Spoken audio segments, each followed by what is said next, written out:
kesehatannya untuk selalu bisa talabul ilm gitu. Baik, untuk mempersingkat acara kita, sebentar saya cek dulu. Sudah join kah?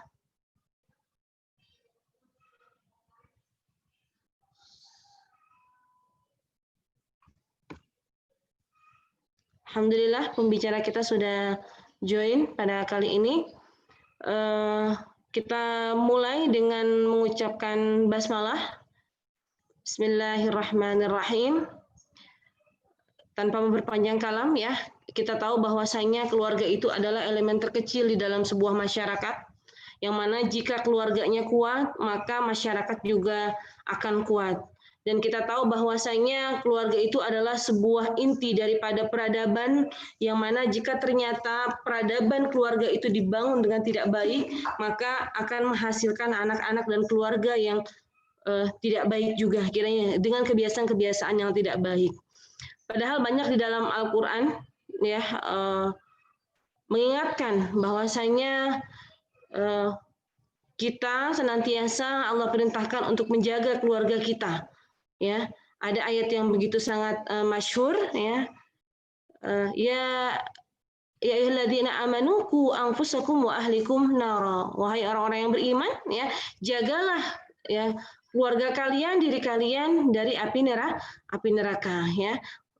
Bagaimana sesungguhnya di situ Allah ya memerintahkan menekankan kepada kita agar senantiasa ya kita menjaga keluarga kita dari api neraka ya, dengan cara bagaimana? Dengan cara senantiasa ya kita mengingatkan di dalam ketaatan kepada keluarga kita dan senantiasa menjadikan Al-Quran sebagai sebuah tuntunan di dalam keluarga kita.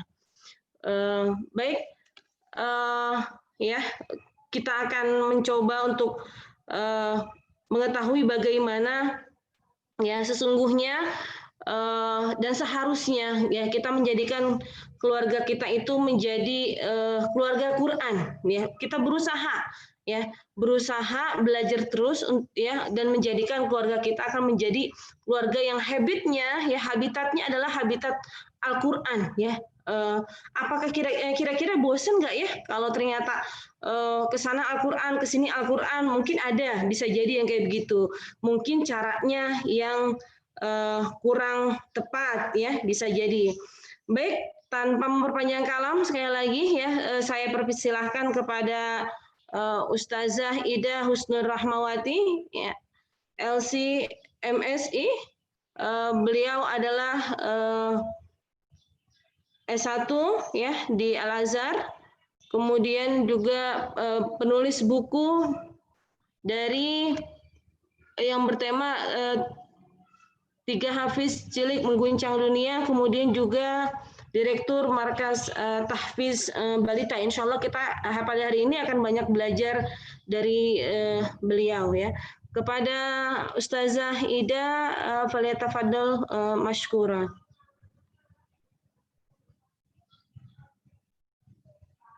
Ustazah Ida. Ya, halo. Halo. Ya, assalamualaikum warahmatullahi wabarakatuh. Waalaikumsalam warahmatullahi wabarakatuh. Waalaikumsalam warahmatullahi wabarakatuh.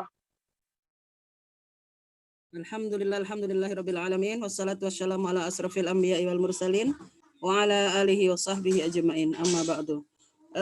Alhamdulillah kita bisa berkumpul di lewat media Zoom, dan semoga perkumpulan ini selalu membawa berkah di dunia dan akhirat. Alhamdulillah pada kesempatan kali ini kita insya Allah akan belajar beberapa hal ya, belajar beberapa hal yang insya Allah kita akan belajar tentang bagaimana membangun keluarga Qurani ya, al-usrah atau yang disebut dengan keluarga. Keluarga ini adalah merupakan sesuatu yang mau tidak mau setiap elemen individu kita pasti kita membutuhkannya ya. Makanya kalau dalam Al-Quran disebutkan ku anfusakum wa ahlikum naro ya. Ada perintah Allah Subhanahu wa taala yang mengatakan bahwasanya ku anfusakum wa ahlikum naro. Jagalah apa? Jagalah kamu wa ahlikum ya, dan juga keluargamu dari apa? Dari api neraka. Makanya pesan ini di mana Al-Qur'an mengatakan bahwasanya ku anfusakum wa ahlikum naro, yaitu jagalah dirimu dan juga jagalah keluargamu dari api neraka. Kenapa kita harus menjaga keluarga kita? Karena keluarga kita merupakan orang yang terdekat dengan kita. Kemudian unsur yang paling terdekat juga dengan individu kita. Keluarga ini bisa anak-anak, juga bisa suami kita, juga bisa cucu kita, dan lain sebagainya. Dan kalau kita lihat juga bagaimana Al-Quran ya ada di beberapa surat ya, di beberapa surat seperti halnya surat Hud, kemudian surat Nuh. Di situ bagaimana Nabi kita, Nabi Nuh ya, yang beliau juga selalu menganjurkan kepada istrinya dan juga kepada anak-anaknya untuk mengikuti apa yang beliau dakwahkan. Walaupun sebetulnya istri dari Nabi Nuh ini tidak pernah melakukan pengkhianatan secara selingkuh gitu, tidak, tapi pengkhianatan secara apa? Akidah.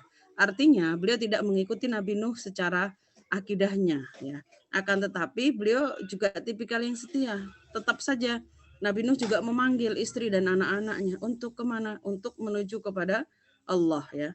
Sampai ketika Nabi Nuh diperintah oleh Allah untuk membuat sebuah kapal pun ya. Kemudian apa kata Nabi Nuh? Qala ya bunayya arkam ma'ana ya. Wahai anakku, kamu naiklah ke perahu ini. Kemudian apa kata anaknya? Qala sa'awi ila jabali ya'simuni minal ma' ya. Anaknya mengatakan bahwasanya aku akan pergi. Pergi kemana? Ke jabal, pergi ke sebuah gunung. Ya'simuni minal ma', yang dimana gunung itu nanti akan menghalangiku dari air. Kemudian kila ya ardu bla'i ma'aki wa ya sama wa ghidhal ma'. Kemudian ternyata air itu tadi tidak bisa atau memakan, meluluh lantahkan apa-apa yang ada di depan Nabi Nuh dan putranya, dan juga ternyata akhirnya apa? Setinggi apapun gunung itu tadi ternyata bisa menenggelamkan putra Nabi Nuh ya. Terus kata Allah, innahu laisa min ahlika innahu amalun ghairu salih. Sebetulnya wahai Nuh, anak tersebut adalah bukan dari keluargamu karena dia melakukan sesuatu hal yang memang tidak baik. Innahu amalun ghairu salih ya. Kenapa amal ghairu salih? Amal ghairu salihnya di sini adalah karena putra Nabi Nuh ya dan istri Nabi Nuh tidak mau menyeru atau tidak mau menyembah kepada Allah Subhanahu wa taala. Ya. Insya Allah kami sudah ada beberapa materi ya, yang dimana materi tersebut bisa nanti didapat atau saya mohon Mbak Admin untuk share materinya. Ustazah bisa share screen dari situ karena sudah bisa 5 host. Oh gitu, ya oke. Bentar. Untuk waktu penjelasan sampai jam 10 Ustazah. Sampai jam 10 Ustazah selebih. Oh ya.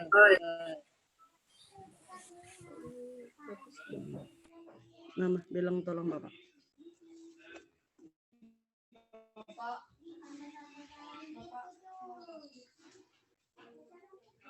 Sebentar.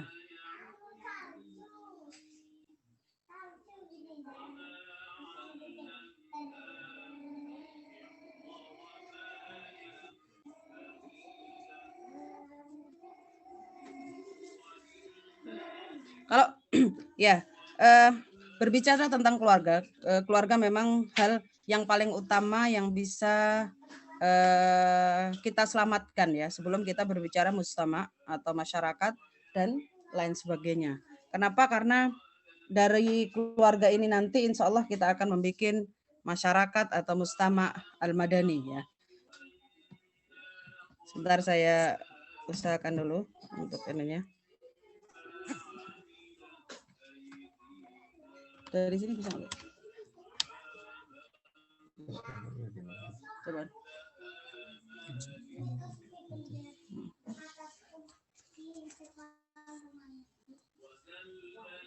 Gus.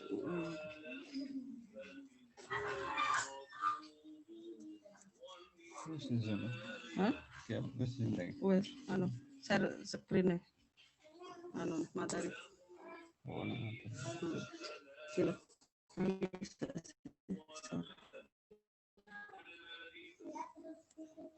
Udah.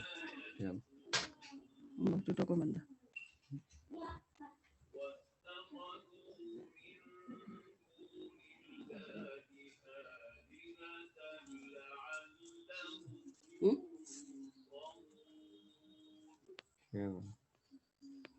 Ya, yang tadi.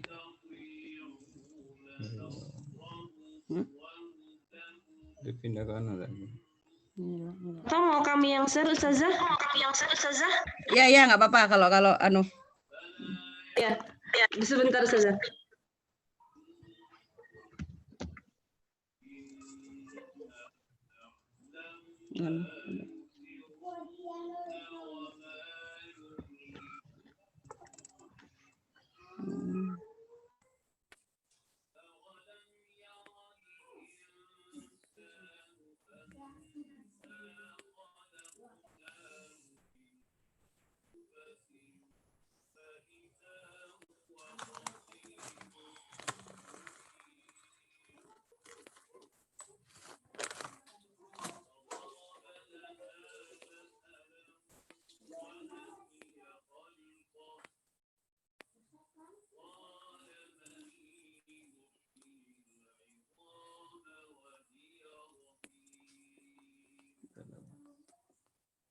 Itu tadi yang Mas kirim tadi.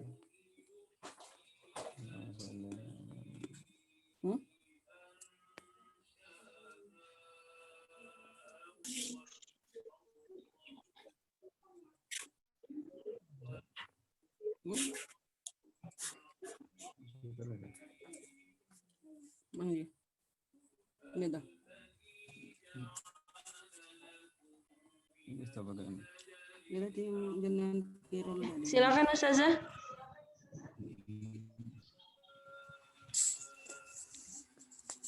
Hah?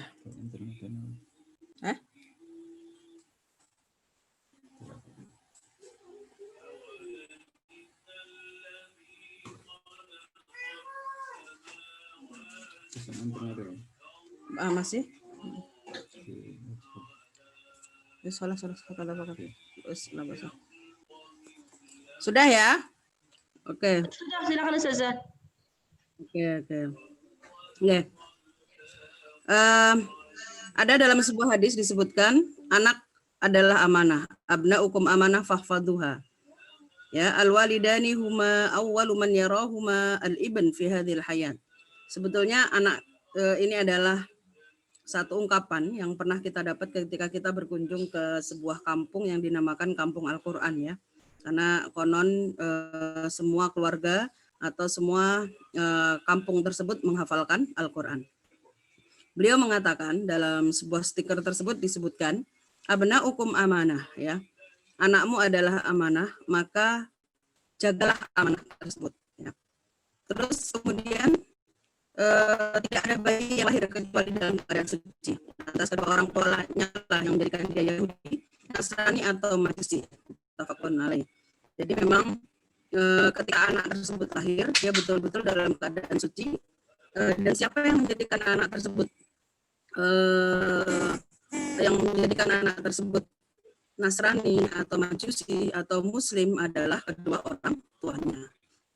Makanya ada beberapa adab-adab yang nanti bisa kita lakukan ketika kita diberi karunia oleh anak ya. Dari pertama kali mengadaninya, memberikan nama yang terbaik dan lain sebagainya ya. Jadi karena anaknya amanah, maka kita harus menjaga amanah ini. Monggo lanjut. Kemudian untuk slide selanjutnya, monggo salah di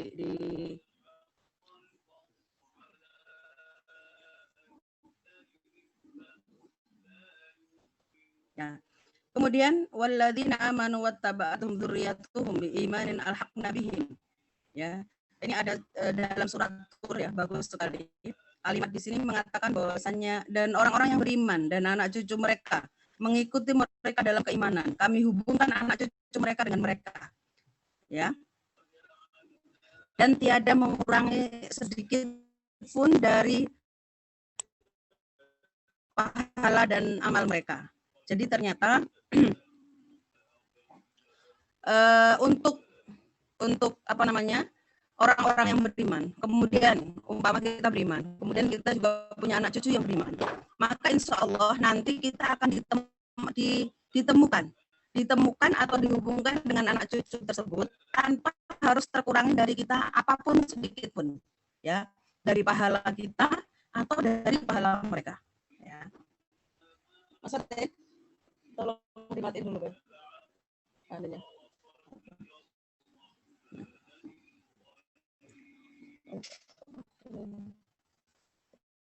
Suara. Ya, kemudian ada dalam sebuah ungkapan lagi, wal yakhshal ladzina law tawraku min khalfihim dzurriyyatan dhi'afa, ya. Dan hendaklah kita takut, ya. Takut apa? Dzurriyyatan dhi'afa, hendaklah takut kepada Allah, ya. Orang-orang yang seandainya meninggalkan di belakang mereka anak-anak yang lemah, yang mereka khawatir terhadap kesejahteraan mereka, dan sebab itu hendaklah mereka bertakwa kepada Allah dan hendaklah mereka mengucapkan perkataan yang benar, ya. Jadi ketika kita menginginkan bahwasannya keluarga kita adalah keluarga yang baik, maka kita hendaklah takut ketika kita tidak mengucapkan kalimat-kalimat yang benar, dan juga kita takut kalau tidak bertakwa kepada Allah, ya. Kenapa harus takwa? Karena ittaqillaha yahfadka. Jadi ketika kita menjaga Allah, kita bertakwa kepada Allah, maka sebetulnya nanti insya Allah Allah akan menjaga kita. Apakah itu terjadi juga di anak-anak kita? Insya Allah. Ketika memang kita menjaga hak Allah, ya, hak Allah, maka sebetulnya insya Allah Allah pun juga akan menjaga hak-hak putra-putri kita, ya, yang dimana penjagaan itu insya Allah akan berada dari Allah, ya. Kemudian coba bisa kita lihat, ya. Selanjutnya, Ustazah. Oke. Hunalika da'a Zakaria rabbah, ya. Ada satu ungkapan doa Nabi Zakaria. Qala rabbi habli min ladunka dzurriyyatan thayyibah innaka sami'ud du'a. Nabi Zakaria ini adalah orang yang sangat sabar, ya, yang diuji oleh Allah dalam usia yang sangat uzur, beliau belum dikasih Allah karunia putra. Akan tetapi ketika beliau melihat bahwasanya ada seorang anak yang bernama Maryam, ya, yang dimana Maryam tersebut adalah putri dari Imran, ya, putri dari siapa? Imran. Apa yang terjadi? Di mana Maryam dalam mihrabnya selalu mendapatkan makanan-makanan yang tidak ada pada musimnya, ya. Kemudian beliau di situ mengatakan, ya, qala ya Maryamu anna laki hadza, kamu dapat dari mana ini? Terus qala min indillah innallaha yarzuqu may yasha bighairi hisab. Dan Allah memberikan rezeki kepada siapapun tanpa adanya perhitungan. Kemudian dari situ Nabi Zakaria berdoa, kalau Maryam aja bisa begitu, kenapa aku tidak, ya? Kemudian akhirnya apa? Beliau berdoa. Dan dalam doanya tersebut beliau mengharapkan atau pengen diberi keturunan. Dan alhamdulillah akhirnya nanti Allah akan memberikan keturunan, yaitu berupa siapa? Putra yang namanya siapa? Nabi Yahya, ya. Kemudian akhirnya nanti Nabi Yahya insya Allah juga berdakwah, ya, di kaumnya dan bisa meneruskan perjuangan yang telah dilakukan oleh Nabi Zakaria, ya. Menurut Syekh Abdullah Nasir, ya, jadi beberapa hal, ya, beberapa kepentingan atau beberapa pendidikan yang anak-anak kita perlu dapatkan, ya, beberapa pendidikan. Yang pertama adalah pendidikan tentang iman. Ini adalah yang paling utama, ya. Kenapa paling utama? Karena iman ini adalah fondasi, basic apapun pendidikan adalah tauhid, ya. Kalau kita anak kita zaman sekarang ini nggak punya iman, nggak tahu entah apa yang akan mereka lakukan. Kenapa? Karena bentuk penyimpangan sangat banyak sekali terjadi ya. Belum kalau umpama kita lihat ke dunia gadget saja, kemudian ke dunia internet, kemudian ke dunia Masya Allah ya, bentuknya sudah berbeda dengan zaman ketika kita mungkin di tahun 80-an, ketika kita di tahun 90-an ya, sehingga percepatan informasi sangat terjadi. Makanya di sini umpama maaf dari WA aja, dari WA kita bisa berhubung dengan negara manapun. Dari Google Meet kita juga bisa terhubung dengan negara manapun. Ya, ketika kita tidak bisa melandasi atau kita tidak bisa memberikan keimanan kepada anak-anak kita, entah nanti apa yang terjadi. Kemudian juga pendidikan akhlak. Ya, kalau Rasul bersabda, "Innama bu'istu li'utammima makarimal akhlak." Sesungguhnya aku diutus untuk memperbaiki akhlak manusia. Kenapa? Karena akhlak ini adalah faktor yang terpenting ya. Kalau seberapapun orang itu berilmu, seberapapun orang itu mempunyai kekayaan, tapi kalau tidak berakhlak maka tidak akan menjadi penting. Kemudian juga pendidikan jasmani. Kenapa? Karena al-aqlus salim fil jismis salim ya. Ada satu ungkapan yang mengatakan bahwasanya otak yang betul itu berada pada badan yang sehat. Kemudian pendidikan akal, pendidikan psikolog, kemudian pendidikan sosial dan pendidikan gender. Ada 7 hal ini yang bisa kita berikan pendidikan tersebut kepada putra-putri kita ya. Lanjut, Ustaz.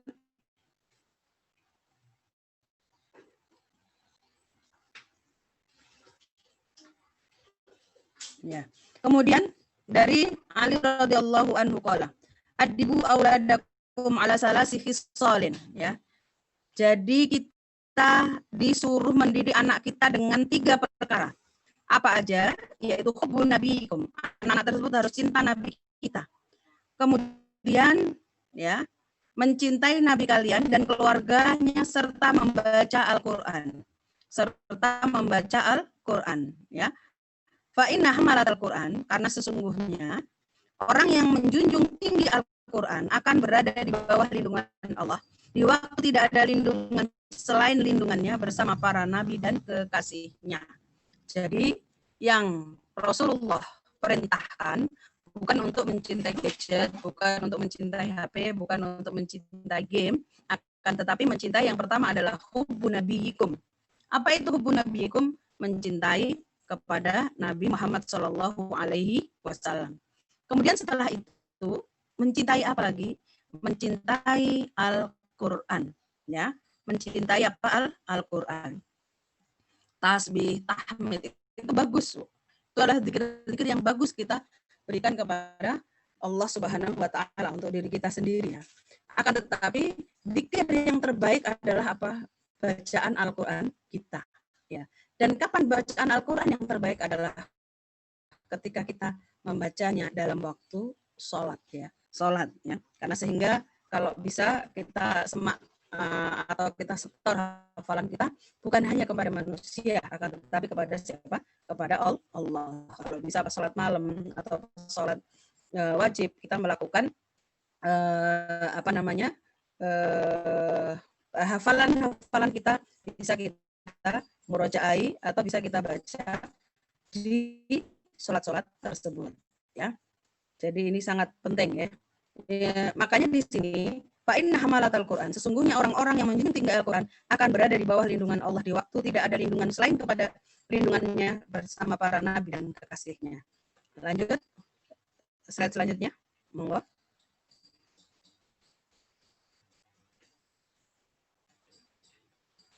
Ya, perkembangan anak. Ini ada beberapa hal. Yang pertama adalah perkembangan intelektual, kemudian emosional, spiritual.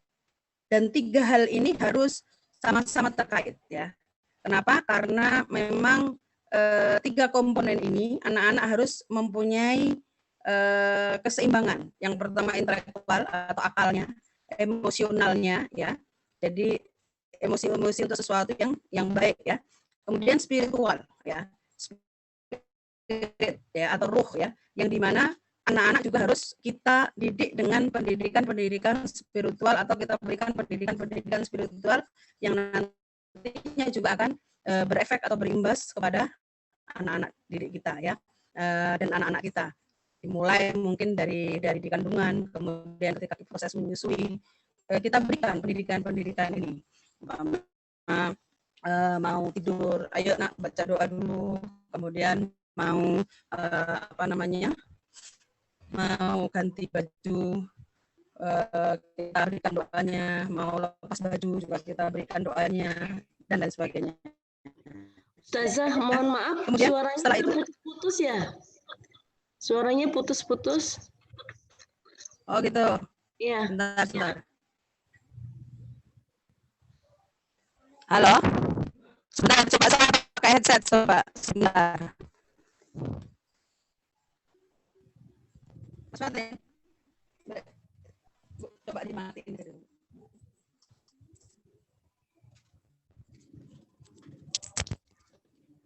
Iya, putus dulu.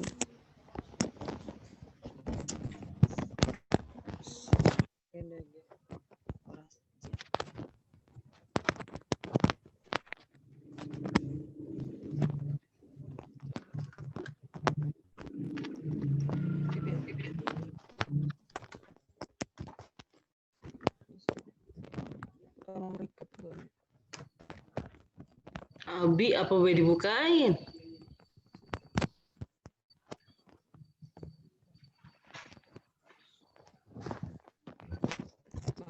Enggak. Kota apa bisa. Oke, bisa.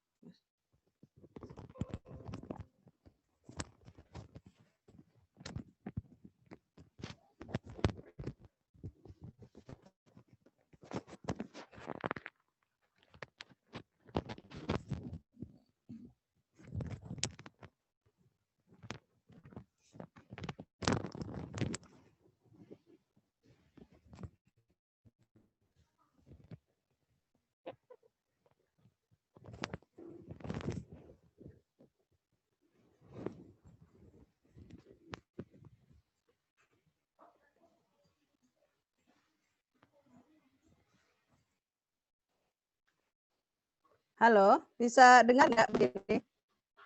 Jelas Ustazah, cukup jelas. Oh, sudah pakai gini. Saya pakai headset aja berarti ya. Iya, baik. Sudah? Sudah jelas. Ya. Oke. Coba kita lihat masa generasi Qur'ani, para ulama lahir ketika Al-Quran menjadi pertama dan utama. Seperti halnya Imam Syafi'i, ya. Imam Syafi'i ini lahir tahun 150 Hijriah dan beliau meninggal di usia 54 tahun. Kalau kita lihat, ternyata Imam Syafi'i hafal Al-Quran ketika usia 7 tahun. Apakah Imam Syafi'i waktu itu beliau lengkap ibu bapaknya? Ternyata enggak, ya. Beliau dari kecil meninggal oleh sang ayah. Kemudian beliau melakukan rihlah ilmiah. Rihlah ilmiahnya kemana? Dari kota Gaza, Palestina menuju ke kota Makkah Al-Mukarramah. Kemudian beliau belajar dari Imam Malik dengan buku Muwatta'nya, ya.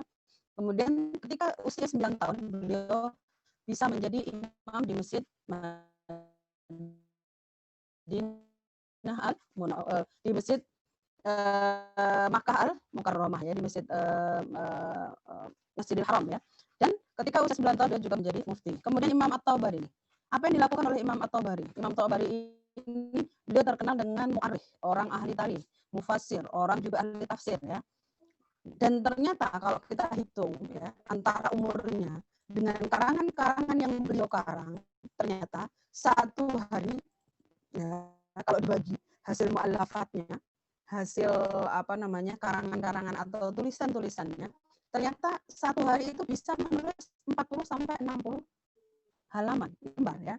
Bayangkan, berarti betapa banyak karangannya, betapa banyak tulisannya.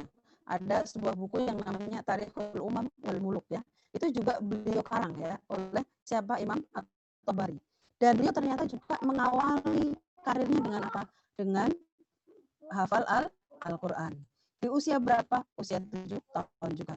Kemudian Ibnu Qudamah juga hafal Al-Quran di usia 10 tahun. Ibnu Hajar Al-Asqalani, ya, beliau juga hafal Al-Quran di usia 9 tahun. Intinya rata-rata kalau kita lihat ternyata mereka semua menyelesaikan Al-Quran sebelum usia akil balik. Sehingga setelah akil balik, ya mereka mau jadi dokter, mereka mau jadi dokter, mereka mau jadi apapun, ternyata sangat-sangat mudah ya. Jadi ini yang harus kita utamakan. Apakah susah Bu untuk menanamkan Al-Quran pertama kali kepada anak-anak kita? Insya Allah tidak. Tidak sadaqal azmu wa dhahas sabilu. Kalau kita memang besar keinginannya, maka sebetulnya jalannya akan lebih terang. Ya. Lanjut Ustaz, screen-nya diganti. Oke, kemudian kalau kita lihat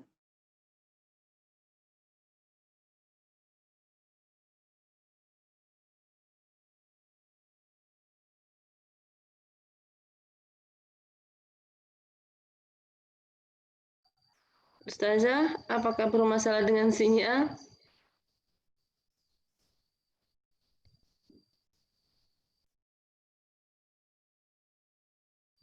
Suaranya hilang, Ustazah.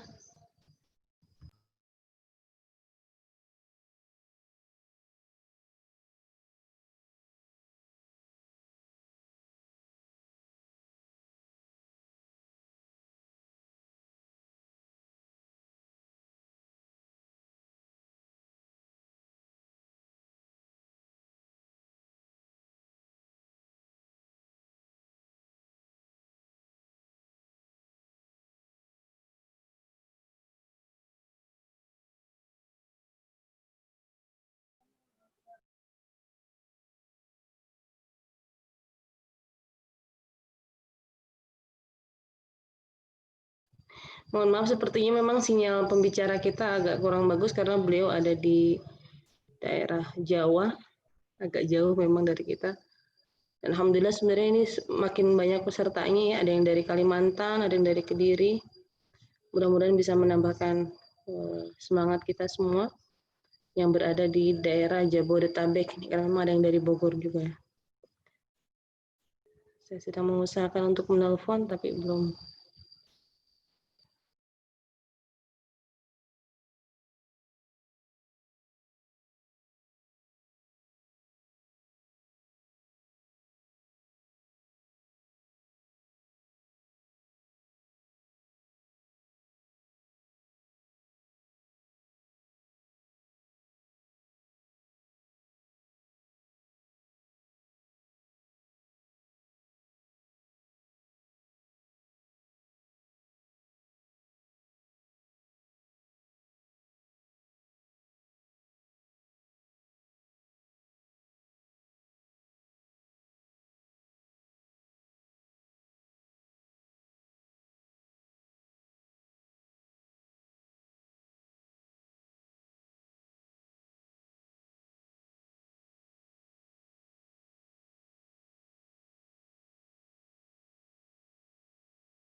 Ustazah, apakah sudah gabung kembali?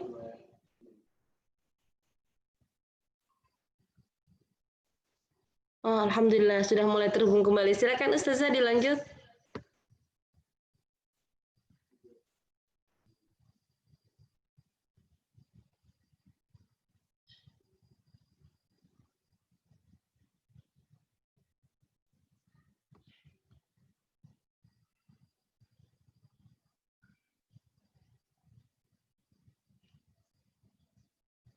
Ustazah Ida. Memang terkendalanya kalau online seperti ini, Ibu. Tadi juga masih ada yang japri nggak bisa masuk katanya. Dan sinyal. Ustazah Ida? ya sudah. Iya, sudah silakan dilanjut. Oke. Alhamdulillah. Ya. Screenshotnya setelah yang tadi coba Mbak. Iya.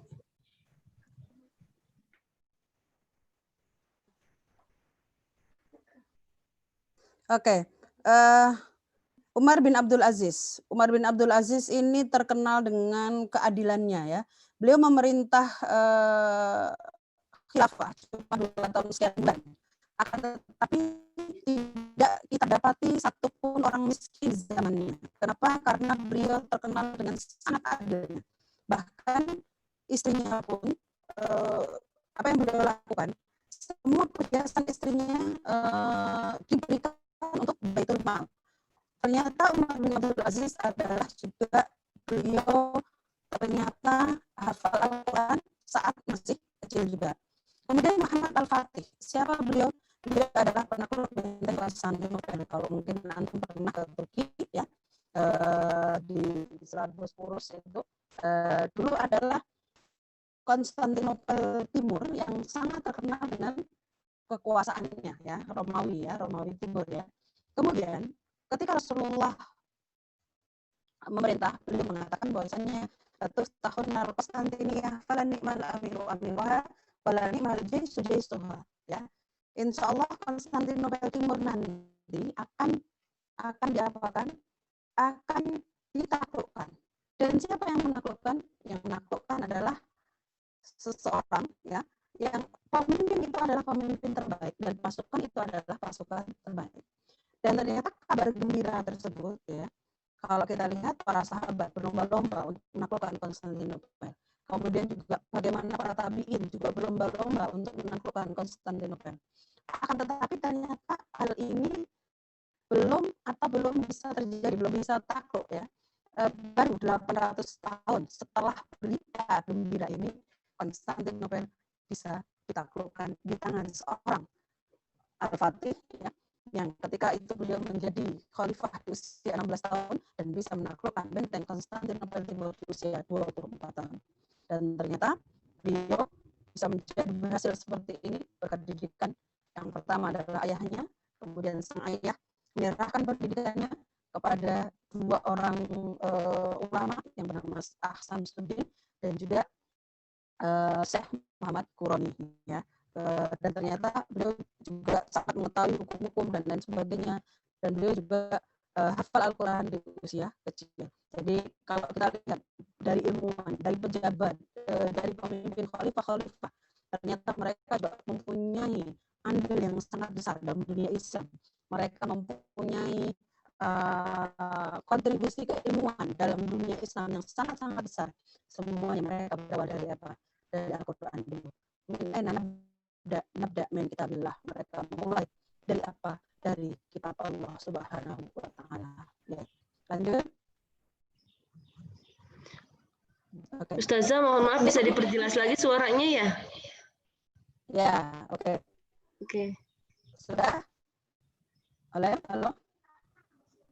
Masih putus-putus ya? Masih agak putus-putus. Sinyal sepertinya memang. Halo. Sudah? Sudah cukup ya, sudah. Halo. Ya. Pembagian umur manusia dalam menghafal Quran. Pembagian umur manusia dalam menghafal Quran ini dibagi menjadi 5. Yang pertama adalah ketika dalam perut ibu. Apakah anak-anak ketika dalam perut ibu bisa menghafal Quran? Jawabannya adalah bisa. Ya. Makanya di sini ada beberapa metode yang bisa kita lakukan ketika memang anak-anak ada dalam perut. Bagaimana caranya?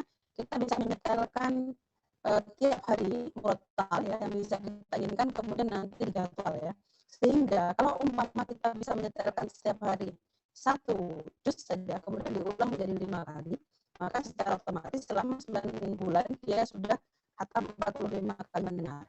Kemudian yang kedua dari lahir sampai usia 7 tahun ya, dari lahir sampai usia 7 tahun.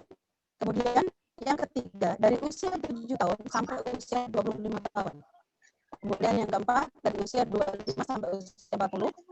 Kemudian yang kelima dari usia 40 hingga meninggal. Apakah ada keistimewaannya? Ada. Keistimewaannya adalah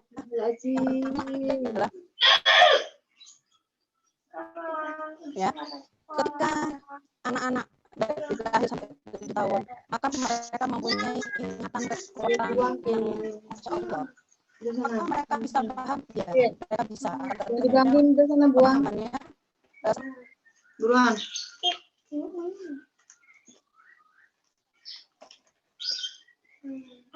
ya, semakin bertambah umur maka pemahaman tersebut akan semakin bagus.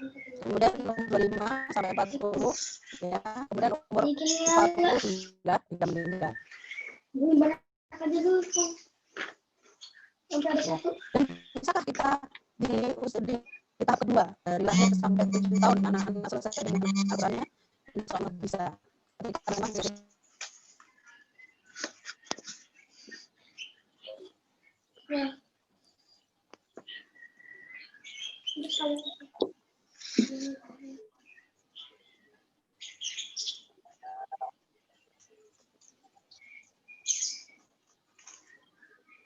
itu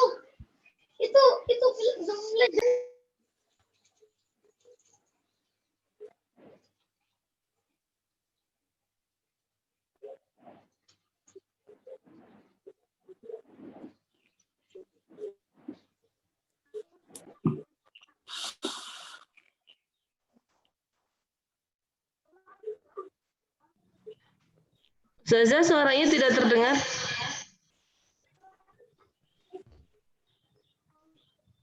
halo.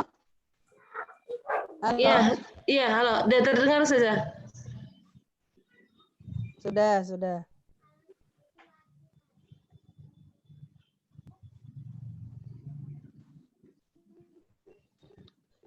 Kayaknya di-unmute aja Mbak semuanya dulu. Iya, sudah.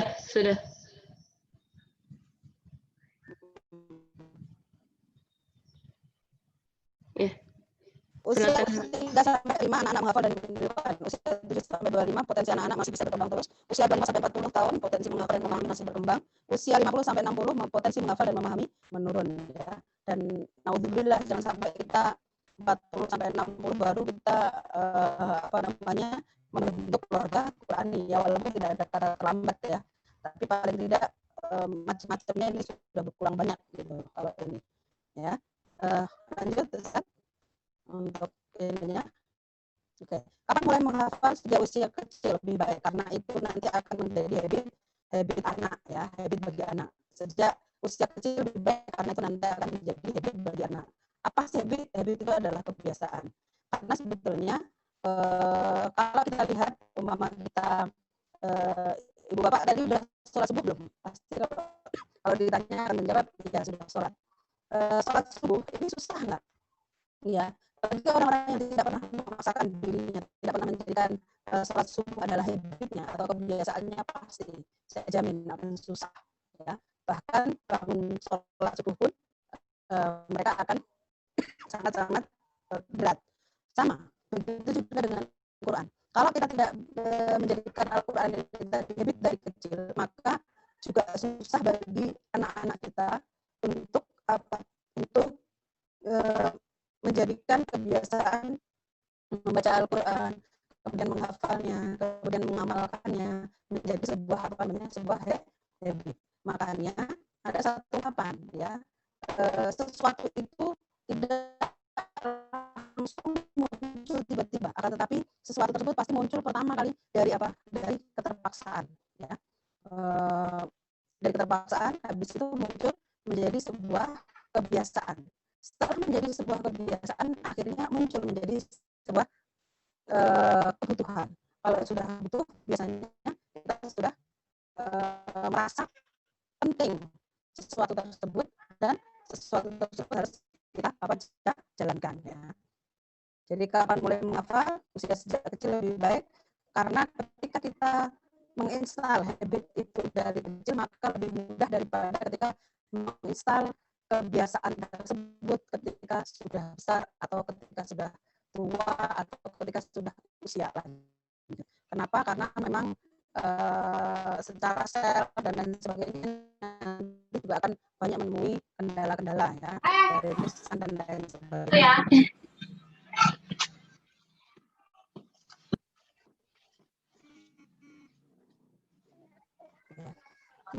Lebih mudah mengatur mana anak usia 3 tahun, 12, 15 atau 17 tahun ya. Ternyata insya Allah yang kami rasakan, mengatur usia anak 3 tahun lebih mudah daripada usia 12, 15, 17. Kalau tidak percaya, monggo Ibu bisa praktekkan ya. Kenapa? Karena anak usia 3 tahun ya, ketika mungkin menghafal apa Ibu kasih balon aja sudah mau. Tapi kalau anak usia 12 tahun, hafal anak Ibu kasih balon pasti nggak mau. Dia akan minta hadiah yang lebih dan lebih ya. Kenapa? Karena dia sudah tahu banyak hal. Tetapi kalau usia 3 tahun ini jauh lebih mudah, karena dia masih belum punya banyak keinginan, dia masih belum punya banyak tahu hal ya, sehingga dia bisa kita ajak dalam kegiatan-kegiatan atau dalam hal-hal positif yang nanti beruntung untuk dia juga untuk keluarganya ya.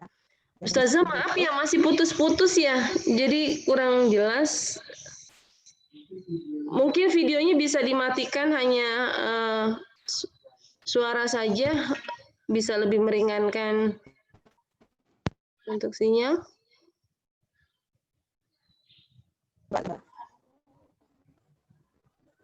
Berarti videonya saya nih ya. Ya, kita coba Ustazah.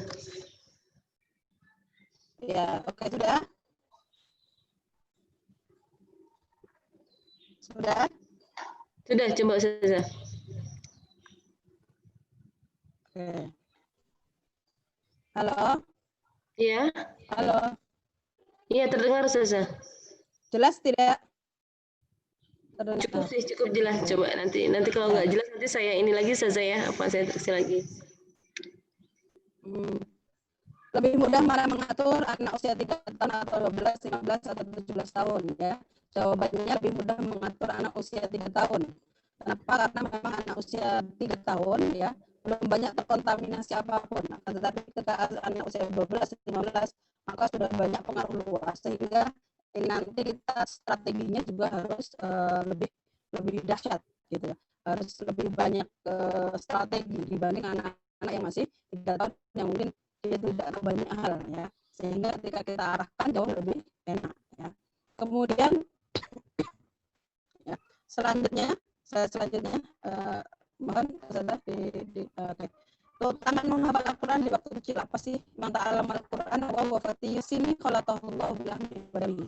Jadi barang siapa yang menghafal Al-Quran di waktu kecil, maka sebetulnya Al-Quran tersebut akan tercampur dalam darah dan dagingnya ya. Kalau anak tersebut menghafal di waktu kecil, maka Al-Quran tersebut ada dalam darah dan dagingnya. Kemudian keutamaan yang lain juga menghafal Quran di waktu kecil akan menghindarkan dari adab ya. Jadi sesuatu kaum akan diadab oleh Allah Subhanahu wa taala ya. Jadi malaikat diperintahkan untuk mengadab sebuah kaum. Akan tetapi ya, ketika ada anak kecil mereka di antara mereka yang mengatakan alhamdulillahirabbil alamin ya. Mati pisan. Alhamdulillahirabbil alamin. Apa yang terjadi? Halo? Iya, Ustazah, masih terdengar. Oke. Atau coba saya ganti lewat laptop ya?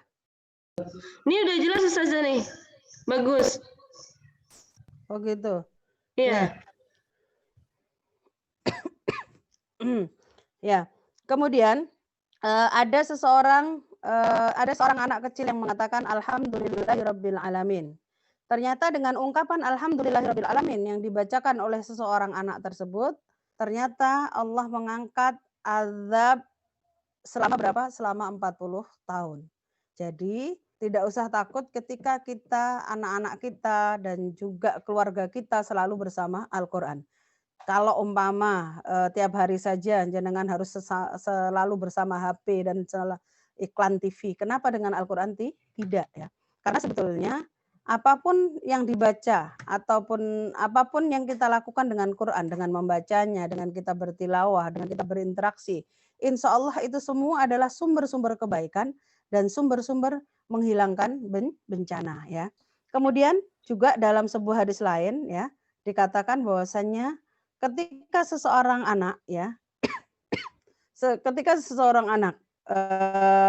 kecil yang belum usia akil balik, beliau membaca Al-Quran, maka beliau sebetulnya telah membuat pahala untuk siapa? Untuk anak tersebut dan juga untuk kedua orang tuanya. Wa anala aku lu alif lam mim harfun, dan aku tidak pernah mengatakan bahwasanya alif lam mim harf atau alif lam mim satu huruf, akan tetapi alif satu huruf, lam satu huruf, mim satu huruf. Jadi ketika anak-anak kita membaca Bismillahirrahmanirrahim, berarti 19 huruf telah mereka baca. Sehingga pahala kebaikan itu untuk siapa? Untuk sang anak itu sendiri 190 kebaikan, dan juga untuk sang bunda dan ayahnya berapa? 190 kebaikan, ya. Itu baru bismillahnya. Belum lagi surat-surat yang lainnya. Berarti kalau anak tersebut udah 1 juz saja, berarti tinggal kali berapa, ya, seperti itu. Kemudian juga ada satu ungkapan at-ta'allum fi sighari kan naqsi alal hajari, ya. Apa itu? Ya, at-ta'allum. At-ta'allum itu belajar. Belajar di waktu kecil bagai mengukir di atas batu, ya. Jadi barang siapa kalau putra-putri kita menghafal Al-Qur'an di waktu kecil, maka sebetulnya dia telah melakukan ukiran, dan ukiran itu adalah di atas batu. Ya mungkin susah ya ketika kita mengukirnya, ketika kita memahatnya untuk menjadi sebuah ukiran yang indah, akan tetapi yakinlah bahwasannya ukiran itu nanti tidak akan pernah hilang dan juga akan sangat-sangat terjaga karena memang diukir di atas batu dan tetap berbeda dengan sesuatu yang diukir di atas air, ya. At-ta'allum fi sighar kan naqsi alal hajar, atau mungkin dalam satu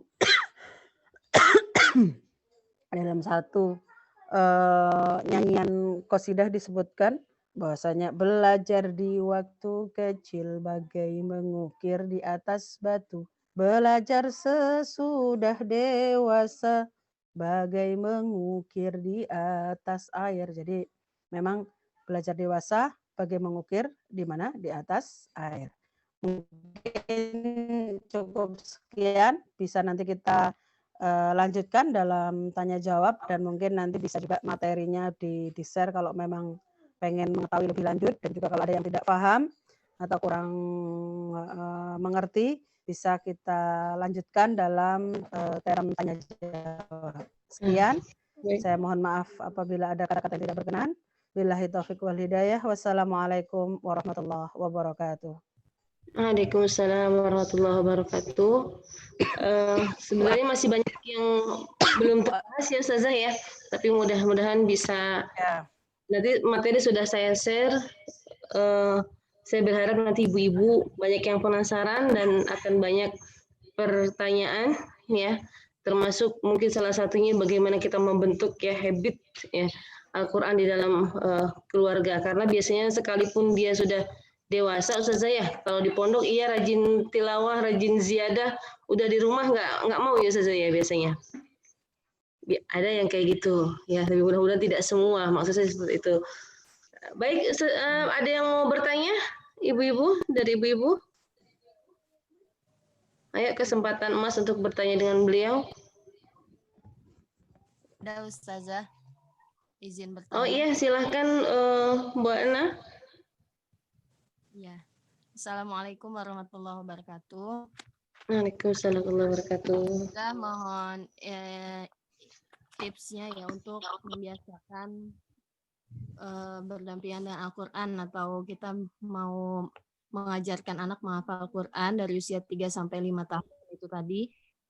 Apakah ada metode khusus, jam-jamnya khusus, atau ada caranya seperti apa, hanya memperdengarkan saja gitu, atau dihadapkan ada waktu talqinnya gitu, Ustazah. Ya, mohon jawabannya Ustazah. Terima kasih. Assalamualaikum. Waalaikumsalam warahmatullahi wabarakatuh. Langsung dijawab. Terima kasih Bu Ana.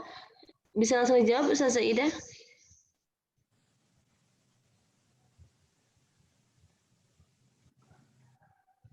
Mana Ustazah Ida? Hadir? Oh iya. Ada. Atau mau kita kumpulkan terlebih dahulu? Dia suaranya masih di mute, Bu Ida. Oh,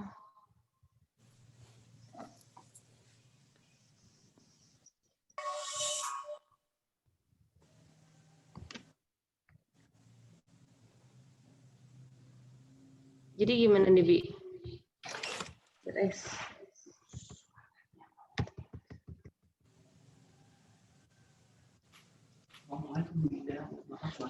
Bu Ida, mohon maaf, itu suaranya masih di unmute. Jadi tidak terdengar keluar.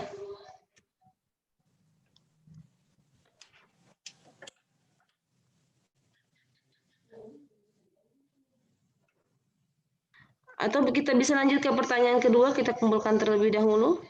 Ada yang mau bertanya lagi?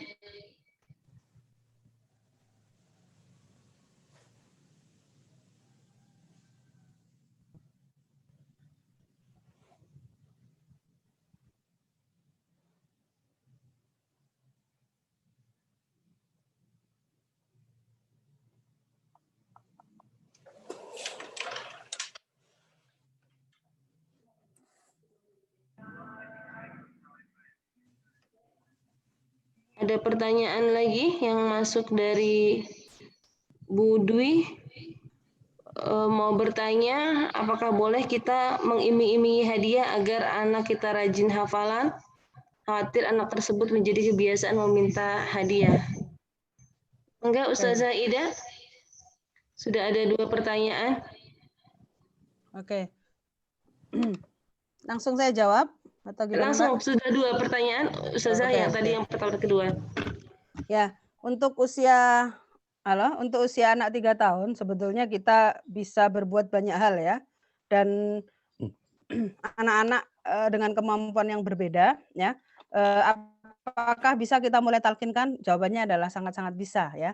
Alhamdulillah kami membuka dari usia anak-anak 3 tahun ya untuk di tahfidz balita kami. Alhamdulillah banyak anak-anak yang maaf banget ya, datang mungkin buang air besar kecilnya aja juga belum beres waktu itu. Masih pakai pampers dan lain sebagainya. Justru bismillah Bu, nggak usah dipakein pampers, nanti kita sama-sama mengajari putra-putri jenengan untuk toilet warning ya. Dan alhamdulillah banyak yang berhasil ya. Dan kemudian yang ketika datang mungkin juga belum hafal setengah juz atau seperempat juz, alhamdulillah juga setelah kami godok bersama ya, selama 4 bulan atau 5 bulan ternyata mereka mampu untuk bisa hafal satu juz ya. Kalaupun nggak 1 juz ya, bisa jadi mereka juga hafal bisa setengah juz. Kenapa? Kenapa ini bisa terjadi? Ini bisa terjadi karena memang adanya disiplin waktu. Dan biasanya kita kurang berhasil itu karena kita tidak disiplin. Jadi jam-jamnya kita nggak kasih tahu, mungkin hari ini ya kita lakukan, besok nggak kita lakukan. Jadi kalau memang ya ada di situ umpama tempat atau markas tahfidz balita, kalau menurut saya Ibu gabung aja jauh lebih enak. Kenapa? Ketika gabung maka dia dengan komunitasnya, dengan anak-anak kecil lainnya sehingga dia tidak merasa sendiri. Kenapa? Karena memang sebetulnya anak-anak itu ketika mereka dengan habitatnya, mereka dengan seusianya, biasanya kemampuan mereka akan jauh lebih berkembang. Itu yang kami lihat dan bahkan banyak ya anak-anak yang dulu masuk ke kami usia 3 tahun, sekarang sudah bawa 12 juz, 18 juz, dan sudah lancar baca tulis ya. Baca Latinnya pun juga lancar, baca Al-Qur'annya pun juga lancar gitu. Jadi sebetulnya kalau memang Ibu mau investasi, bismillah saja. Mulai dari usia yang paling dini ya. Kalau memang Ibu bisa pegang sendiri, bisa Ibu nanti kasih timingnya, kasih waktunya. Berarti umpama pagi habis sholat subuh Ibu talqin umpama 3 ayat atau 5 ayat aja dulu. Habis itu nanti dari jam 8 sampai jam 10 atau 2 jam ya diperdengarkan terus sambil nanti istirahatnya diajari bata atau doa-doa terserah lah.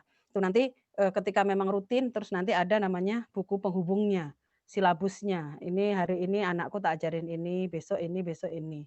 Dan yang penting adalah rutin, Bu. Jangan sampai biasanya kalau penyakitnya kalau kita sendiri nggak ada komunitas, itu adalah kita seminggu dikerjakannya minggu ini rajin selama 5 hari. Besoknya lagi minggu depannya enggak. Minggu depannya lagi rajin. Minggu depannya enggak. Kalau biasa on off maka akan tidak akan mendapatkan hasil yang bagus. Tapi kalau istiqomah, insya Allah akan ada pelejitan-pelejitan yang Masya Allah. Dan bahkan kemarin kami ada anak yang datang itu setengah juz aja juga alhamdulillah belum ada, Bu. Dan sekarang sudah 24 juz, padahal mungkin cuma butuh waktu sekitar 2 tahunan ya. Artinya tidak ada hal yang tidak mungkin dan semuanya pasti akan mudah. Dan memang harus di-timing ya, jadi waktunya memang harus waktu nambah, waktu murojaah sehingga kalau sudah terprogram, maka insya Allah Ibu jauh lebih mudah daripada tidak terprogram. Kenapa? Karena ada dalam satu pepatah yang mengatakan, Al-haqqu bila nidhamin yaglibuhul batil binidham. Apa artinya? Sesungguhnya sesuatu yang hak tidak pakai manajemen, maka dia akan dikalahkan dengan sesuatu yang batil, sesuatu yang enggak baik akan tetapi termanage dengan baik ya. Kemudian ketika Ibu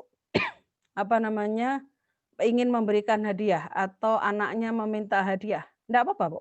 Ada seorang tabi'in kalau tidak salah ya. Kata beliau, setiap hari bapaknya menaruh dirham ya. Untuk apa? Kalau dia hafal satu hadis, bapaknya akan memberinya 1 dirham. Sehingga akhirnya aku hafal ribuan hadis gara-gara apa? Dirham yang telah diberikan oleh ayahku setiap hari. Berdasarkan hadis ini, maka para ulama mengatakan bahwasanya boleh bagi kita untuk apa? Tahbibut tifl, untuk menjadikan anak tersebut cinta. Cinta untuk apa? Cinta Al-Qur'an, cinta hadis, cinta apapun ya. Karena apa? Yang materinya saya nunggu sejam lebih.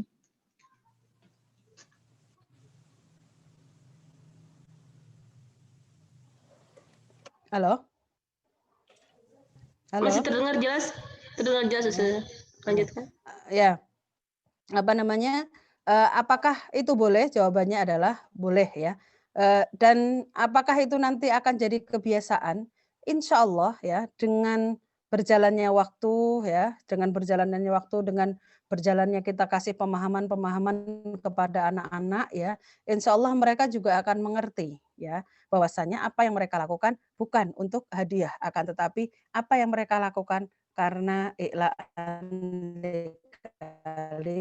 matillah, karena betul-betul mereka mengharap ridho Allah Subhanahu wa Ta'ala. Dan nanti mereka juga akan pada satu titik yang ternyata hadiah itu ya sudahlah syai' gitu. Akan ada hadiah yang lebih penting dan lebih besar lagi, yaitu apa? Ridho Allah Subhanahu wa Ta'ala. Jadi nggak apa-apa, Bu, nggak usah takut nanti jadi kebiasaan, tidak. Yang terpenting Ibu selalu tetap memberikan pemahaman-pemahaman kepada anak bahwasannya kita menghafal Quran bukan untuk hadiah ya, tapi hadiah ini adalah sebagai penghargaan bahwasanya kamu sudah mau berbuat kebaikan. Kalau ulang tahun aja anak-anak maaf ya, ada yang ibu-ibu habis puluhan juta atau mungkin habis jutaan hanya untuk apa? Untuk makan-makan temannya dan lain sebagainya. Kenapa dengan Al-Quran yang lebih mulia kita tidak mau dan kita tidak berani memberikan yang terbaik? Ya, sekian. Iya. Ada pertanyaan lagi yang masuk, Ustazah, dari Bu Miska. Silahkan. Izin bertanya, Ustazah, apakah ada cara untuk menumbuhkan anak agar cinta kepada Al-Quran, sedangkan pola pendidikan anak berada di lingkungan dan keluarga yang kurang memahami Al-Quran? Ya, oke. Ibu ingat, ya, jadi al-insanu madaniyun bitab'ihi. Sebetulnya manusia itu makhluk sosial, itu satu ya. Kemudian ketika kita mengetahui bahwasannya lingkungan kita tidak Qur'ani, kemudian keluarga kita tidak Qur'ani, ingat ya, ada satu fitrah. Yang fitrah itu Allah berikan kepada semua manusia, yaitu fitrah iman, ya, keimanan. Jadi sebetulnya itu ada tertata dan terpatri ya dalam diri kita. Kemudian juga semua manusia ini butuh namanya makan, butuh makanan jasadi dan butuh makanan rohani.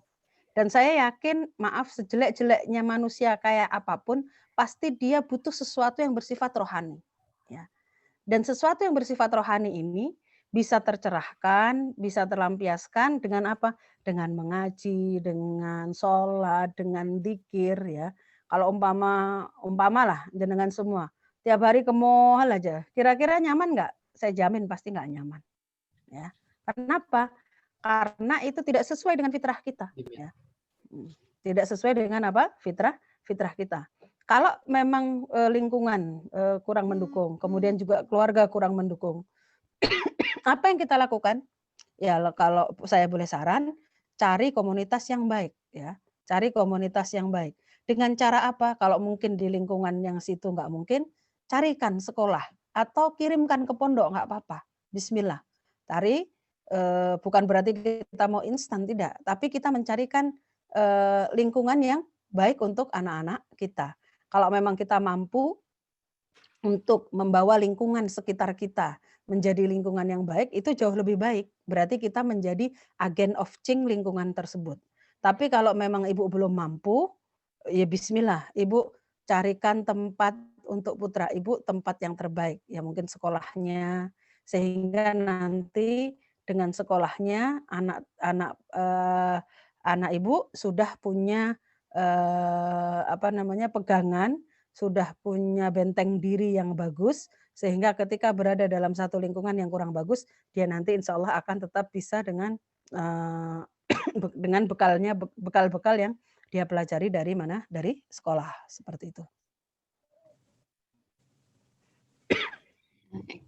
Baik, terima kasih Ustazah. Mudah-mudahan tadi bisa Amin. memuaskan. Ada pertanyaan lagi Ustazah? Izin bertanya Ustazah, bagaimana tanggapan Ustazah terhadap beberapa kasus orang tua yang memiliki kekhawatiran dalam mendidik anak? Karena keterbatasan pengetahuan dan lain-lain. Akhirnya memilih untuk memasukkan anaknya ke pesantren dengan niat menitipkan anaknya kepada orang yang lebih berkompeten terutama dalam hal agama. Itu Ustazah. Ya, alhamdulillah ya di Indonesia itu kita ada pesantren. Kalau andaikan di pesantren itu nggak ada di Indonesia, saya nggak tahu kita akan jadi apa ya. Saya sendiri juga anak pesantren, ya. Alhamdulillah orang tua saya orang Allahu yarhamuhuma. Ketika kita selesai SD, beliau rela untuk mengirim saya ke sebuah pesantren. Dan saya yakin kenapa hal itu dilakukan, karena beliau menganggap bahwasanya pesantren adalah tempat yang aman. Tempat yang aman untuk siapa? Tempat yang aman untuk kita-kita di masa pertumbuhan kita. Karena memang di masa pertumbuhan ini Masya Allah ya godaannya ya.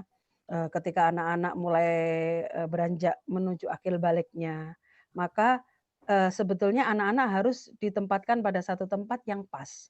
Kenapa mereka harus pada satu tempat yang pas? Karena kalau mereka bisa dengan komunitas yang baik, dengan guru-guru yang baik, dengan lingkungan yang baik, ya, insya Allah mereka akan menjadi orang baik dan nantinya ketika mereka sudah besar, mereka juga akan menjadi agen-agen perubahan yang baik. Jadi tidak apa-apa Bu, bismillah. Kalau memang Ibu sudah melihat, mempercayai ada satu pesantren yang memang bagus, Ibu carikan makanan yang halal untuknya, Ibu carikan rizki dari uang yang memang betul-betul Ibu pilih dari uang yang terbaik Ibu, yang tidak ada korupsi di situ, tidak ada menipu di situ, tidak ada mendolimi tetangga di situ, dan juga tidak ada hutang piutang di situ. Carikan rizki-rizki yang terbaik sehingga putra Ibu yang di pesantren bisa memakan ya dari apa? Dari kiriman yang Ibu kirim, dari hasil yang terbaik, dari hasil yang paling halal, sehingga yang masuk ke dalam tubuhnya, yang menjadi minumannya, yang menjadi makanannya, semuanya mengalir darah-darah yang halal ya, sehingga otaknya pun juga jadi berkembang dengan baik, ilmunya pun juga akan bermanfaat dengan baik. Karena rata-rata para ulama ternyata mereka ketika memberi makan putra-putrinya, kayak Imam Bukhari ya, ketika ayahnya meninggal, sang ayah mengatakan, "Mata roktu fi amwali mimmalin haramin qatun." Beliau mewasiatkan bahwasanya aku tidak meninggalkan satu barang atau satu sen haram pun untuk anakku ya. Sama juga Imam Syafi'i, bapaknya Imam Syafi'i juga sama seperti itu. Beliau adalah orang yang sangat menjaga haraman suatu benda. Silahkan. Syukran. Alhamdulillah. Pertanyaan berikutnya, Ustazah. Silahkan. Anak sekarang kan lebih sering melihat apa yang kita lakukan, ya karena memang kudwah butuh kudwah dimanapun ya Ustazah. Sehingga apabila kita menyuruh mereka untuk membaca dan menghafal, berarti kita harus memberikan contoh rajin baca Quran, rajin hafal, kira-kira seperti itu. Ya. Nah, bagaimana jika ternyata kita sudah memberikan contoh dengan membaca Al-Quran, tapi ketika mau waktu ngajar anak-anak buat membaca Al-Quran, mereka tetap masih pilih untuk main HP. Oke. Ya. Memang ada dalam satu ungkapan yang mengatakan al-qudwah al-hasanah min ahsani asalibit tarbiyah. Apa artinya?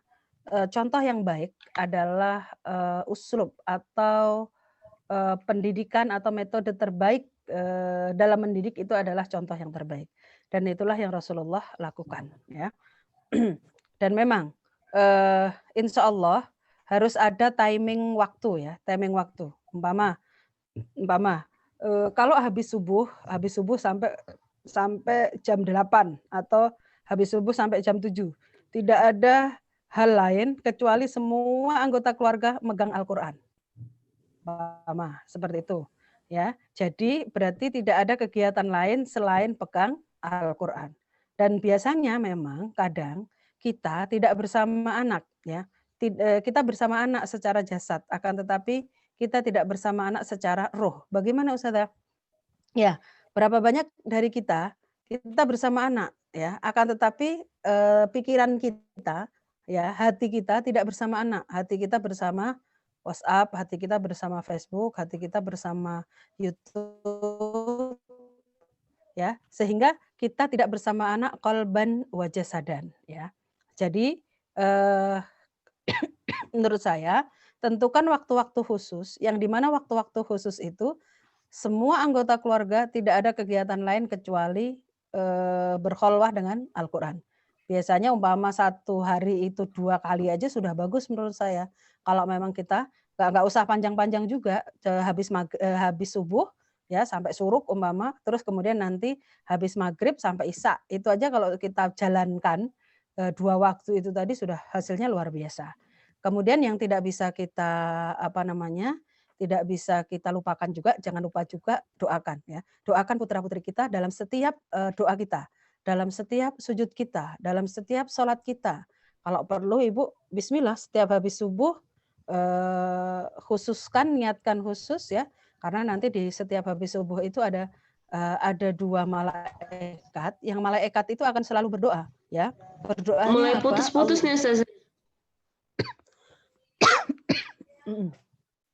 Berdoanya apa? Halo? Halo? Ya. Allahumma a'ti wa a'sik talafah.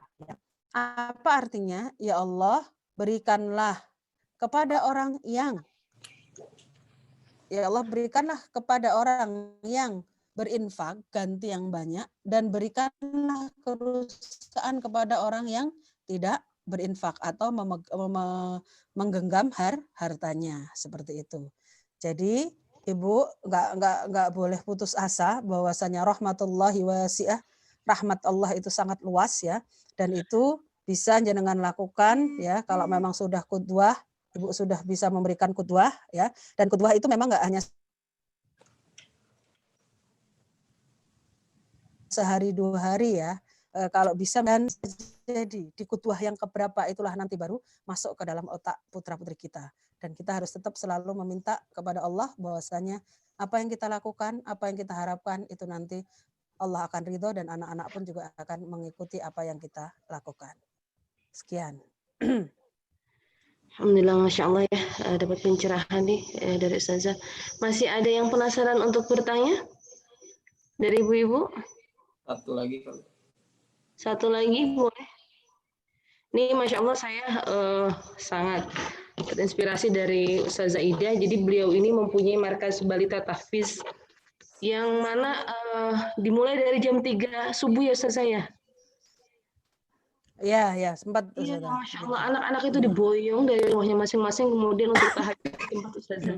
Mungkin Ya. kira-kira Ustazah bisa memberikan motivasi kepada kita agar senantiasa Ruh Quran itu ada di dalam hati kita dan di dalam keluarga kita. Mungkin bisa memberikan tips-tipsnya Ustazah. Iya, yang pertama adalah harus berjamaah ya. Kenapa harus berjamaah? Ada satu hadis Rasulullah yang mengatakan bahwasannya asyaitonu ma'al wahid aqwa wa ma'al jamaah adhaf. Ya, apa artinya? Setan itu bersama ketika kita sendiri dia akan menjadi kuat. Wa ma'al jamaah adhaf. Akan tetapi ketika kita bersama bareng-bareng maka dia akan menjadi lemah. Dan di sini pentingnya kita berjamaah, kita bersama-sama dalam kebaikan, bersama-sama dalam komunitas Quran, bersama-sama dalam komunitas menghafal. Jadi nanti kalau umpama kita sudah bareng-bareng, secara otomatis mungkin rasa males, kemudian rasa yang dimana setan selalu masuk di situ, maka setan akan agak lebih susah masuk karena kita berjamaah. Karena kita bareng-bareng itu tadi. Jadi ketika kita berjamaah bareng-bareng, maka kesadaran ini nanti akan muncul ya. Dulu juga sama ya, saya mungkin juga berjuang sendiri. Tapi setelah ada markas, alhamdulillah sekarang mungkin ada sekitar 100-an anak lebih ya, yang sehingga amal ini jadi lebih mudah ya. Ada grup-grup ya, yang dimana di grup-grup juga nanti saling mengingatkan dan lain sebagainya ya. Sehingga ketika melihat perolehan anaknya, loh kok ini udah sampai sini, akhirnya kita juga ada keinginan atau percepatan yang kita inginkan. Dan terus terang yang kami lihat ya, banyak dari murid-murid yang memang berhasil dengan bagus, rata-rata bukan berasal dari ibu-ibu yang pendidikannya tinggi, bukan dari ibu-ibu yang mungkin gelarnya doktor, gelarnya MA, akan tetapi yang kami lihat banyak di lapangan adalah ibu-ibu yang memang mau dengan ikhlas membersamai putra-putrinya, dan yang mereka ternyata malah kuliah aja nggak pernah gitu. Dan mereka juga ya Masya Allah ya, jadi betul-betul mereka nurut ya, mereka melaksanakan apa yang diperintahkan guru untuk anaknya. Bu, ini nanti dengarkan ini. Dan maaf, mungkin bacaan Quran sang ibu pun mungkin juga nggak bagus gitu, sama sekali nggak bagus. Tapi ternyata nurutnya itu tadi ya. Jadi ketika sang guru, Bu, ini nanti ini dia lakukan itu dengan ketaatan. Dan ternyata ketika beliau lakukan itu dengan ketaatan, ada hasil yang di mana kami pun juga banyak dibuat bingung gitu ya. Banyak dibuat bingung, banyak dibuat tercengang, karena yang kami lihat bukan dari orang tua yang paham agama banget. Jadi orang tua ini memang punya keinginan, Ustazah Ida bismillah, pokoknya saya nitip gitu ininya. Dan bukan juga dengan pengetahuan agama yang sangat bagus gitu. Dan ternyata keinginan yang kuat itu tadi, kegigihan, bisa mengalahkan apapun yang mungkin secara logika akal, secara keilmuan banyak orang-orang yang di atas mereka atau di atas rata-rata seperti itu. Bahkan ada juga yang bapaknya juga karyawan pabrik ya. Kalau jemput itu pas pas bapaknya istirahat, jadi jam istirahatnya beliau gunakan untuk menjemput anaknya. Tapi Allah berikan juga tidak sia-sia gitu. Kenapa tidak sia-sianya? Subhanallah, percepatan anaknya menghafal juga sangat-sangat bagus. Dan saya rasa apapun usaha kita yang kita lakukan, ya, maka Allah akan beri ganjaran atau pahala itu, entah yang sifatnya segera atau nanti, pasti jauh dan jauh lebih besar. Ya, jadi kita harus yakin itu. Kemudian yang kedua, ketika memang kita sudah berjamaah, maka kita harus punya keinginan yang kuat. Fa idza azamta fatawakkal 'ala Allah. Ketika ibu mempunyai sebuah keinginan, maka ibu harus mengikatkan keinginan ini bersama dengan apa? Bersama tawakal kepada Allah. Karena nanti Allah lah akan yang mempermudah jalan kita dalam hal apapun. Kemudian berilah kepada putra-putra kita adalah makanan-makanan terbaik kita, makanan-makanan yang kita dapatkan dari makanan-makanan yang halal. Jangan sampai kita berikan makanan-makanan yang tidak halal. Apakah itu nanti penting Ustazah? Pengaruh ya Ustazah? Betul. Itu nanti akan pengaruh. Berapa banyak doa-doa yang tidak diistijabahi oleh Allah. Karena apa? Karena pengaruh makanan yang masuk ke dalam tubuh kita bukan makanan-makanan yang halal. Seperti itu ya. Jadi insya Allah beberapa hal itu tadi dan apa namanya? Udah selesai. Dan yang terpenting ya, jangan sampai komen cuma satu orang. halo, dan sebagai orang tua harus tetap sabar ya. Kenapa harus sabar? Karena as-sabru yu'inu ala kulli amalin. Jadi kesabaran itu akan menolong kita dalam beberapa hal kegiatan apapun. Jadi sebagai orang tua tetap harus punya sabar. Ya, kalau kita pengen menjadi berhasil dalam hal apapun, tidak ada resep kecuali resep sabar harus kita telan dan harus kita praktekkan dalam setiap langkah kita. Syukran. Baik, Masya Allah ya, Alhamdulillah mudah-mudahan kita bisa terus bersabar membersamai ananda kita, keluarga kita ya untuk senantiasa dekat kepada Al-Quran. Masih ada pertanyaankah dari ibu-ibu? Jika tidak ada, maka saya hanya mengambil kesimpulan bahwasanya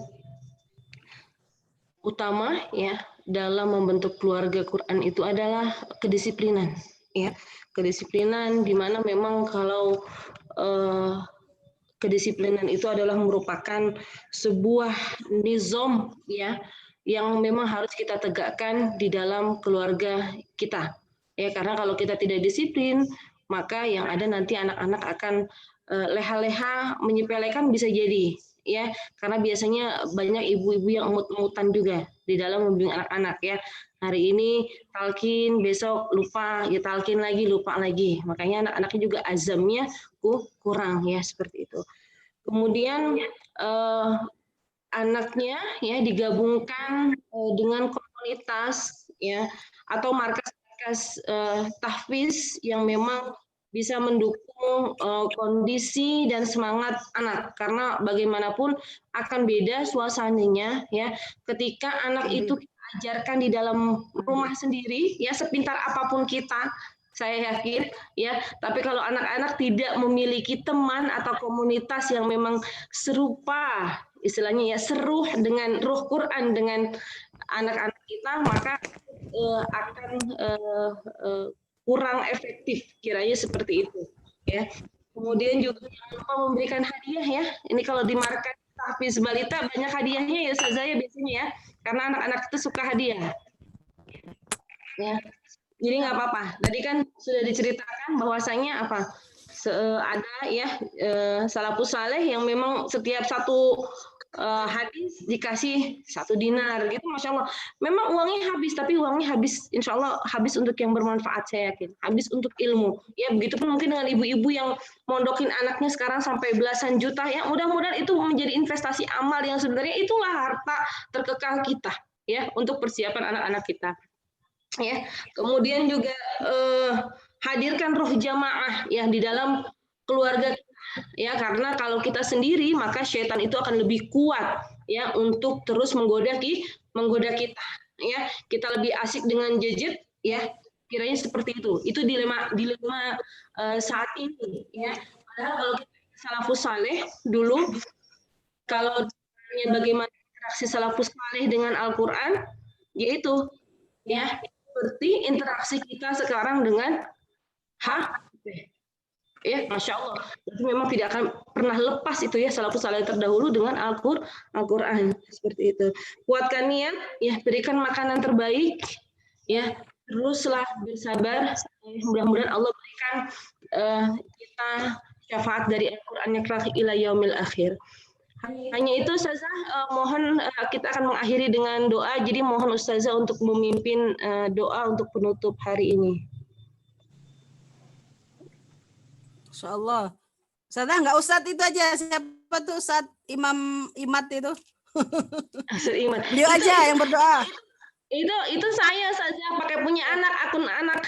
Oh, Ini Ustazah, maksud insya Allah makbul, Masya Allah nih Ustazah Kabirah nih. Nih, ini ibu dari Ananda Pawas yang sekarang sudah digontor Ustazah ya. Sejak usia ya, berapa alhamdulillah. di hafal? Insya Allah usia 10 tahun selesainya, 10 tahun 3 hari. Masya Allah, sudah mungkin ya. Ya. Mangga Ustazah Ya, mohon dipimpin. doanya. Amin, amin. Ya, monggo kita beristighfar 3 kali. Astagfirullah. Astaghfirullahaladzim alladzi la ilaha illa huwal hayyul qayyum wa atubu ilaih.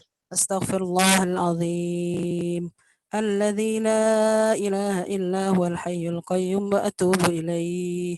Astaghfirullahaladzim alladzi la ilaha illa huwal hayyul qayyum wa atubu ilaih.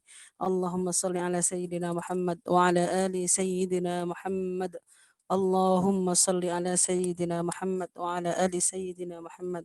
اللهم إنا نسألك سلامة في الدين وعافية في الجسد وزيادة في العلم وبركة في الرزق وتوبة قبل الموت ورحمة عند الموت ومغفرة بعد الموت. هون علينا في شكرات الموت والنجاة من النار والعفو عند الحساب. ربنا هب لنا من أزواجنا وذرياتنا قرة أعين وجعلنا للمتقين إماما اللهم اسبب علينا وعلى ذريتنا الخير صبا ولا تجعل عيسنا وعيشهم كدا. اللهم اجعل أولادنا من أهل العلم والخير ولا تجعلنا وإياهم من أهل الضير ومن أهل الجهل. ربنا لا تؤاخذنا إن نسينا أو أخطأنا. ربنا ولا تحمل علينا إصرا كما حملته على الذين من قبلنا. ربنا ولا تحملنا ما لا طاقة لنا به واعف عنا واغفر لنا وارحمنا أنت مولانا فانصرنا على القوم الكافرين. اللهم اجعل أولادنا من أهل العلم والخير ومن أهل الصلاة ومن أهل الزكاة ومن أهل القرآن ولا تجعلنا وإياهم من أهل الضير ومن أهل الجهل. ربنا لا تؤاخذنا إن نسينا أو أخطأنا. ربنا ولا تحمل علينا إصرا كما حملته على الذين من قبلنا. ربنا ولا تحملنا ما لا طاقة لنا به واعف عنا واغفر لنا وارحمنا أنت مولانا فانصرنا على القوم الكافرين. اللهم اكفنا بحلالك عن حرامك وأغننا بفضلك عمن سواك وأغننا بفضلك عمن سواك وبطاعتك عن معصيتك. رب اغفر لنا ولوالدينا وارحمهم كما ربونا صغارا. رب اغفر لنا ولوالدينا وارحمهم كما ربيونا صغارا. ربنا آتنا في الدنيا حسنة وفي الآخرة حسنة وقنا عذاب النار. اللهم اشفينا واشف مرضانا واشف مرضى المسلمين شفاء عاجلا شفاء لا يغادر سقما ولا ألما سبحانك ربك رب العزة عما يصفون وسلام على المرسلين والحمد لله رب العالمين. الفاتحة. أعوذ بالله من الشيطان الرجيم. بسم الله الرحمن الرحيم. إياك نعبد وإياك نستعين. صراط الذين أنعمت عليهم.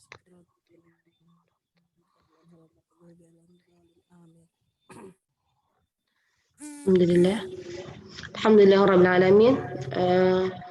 Telah usai sudah ya pertemuan kita pada hari ini. Mudah-mudahan membawa keberkahan untuk kita dan untuk keluarga kita. Sebelumnya saya ucapkan ya jazakumullah khair Ustazah Ida. Mudah-mudahan setelah ini bisa memberikan semangat kembali dan motivasi untuk senantiasa membangkitkan ruh ya Al-Quran di dalam keluarga kita. Amin. Ya, terima kasih atas waktunya, atas ilmunya Ustazah. Mungkin minta tolong bisa dibuka semua ibu-ibu videonya, kita akan foto bersama untuk dokumentasi kita. Mudah-mudahan masih bisa terus ngilmu nanti nih ke Ustazah nih. Karena saya tertarik sekali dengan markas balitanya ya.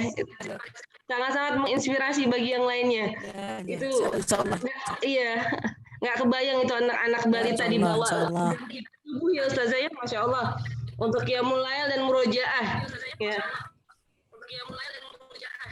Iya. Ya, mudah-mudahan kita bisa mengikuti jejak beliau. Ya. Baik, ibu-ibu, kita mulai untuk foto sesi bersama. Ya, alhamdulillah ini masih ada yang belum buka, kita buka ya. Ya, kita mulai 1, 2, 3. Oke, slide berikutnya yang kedua. 1, 2, 3. Oke, alhamdulillah ya. Mari kita tutup sama-sama pertemuan pada kali ini dengan mengucapkan hamdalah.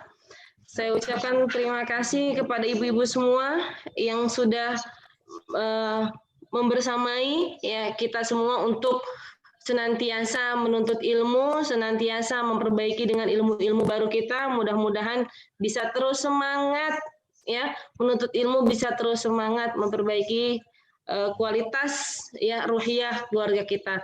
Saya pribadi mohon maaf ya yang telah mulai dari awal sampai dengan akhir. Al-afu minkum. Assalamualaikum warahmatullahi wabarakatuh. Waalaikumsalam warahmatullahi Wabarakatuh.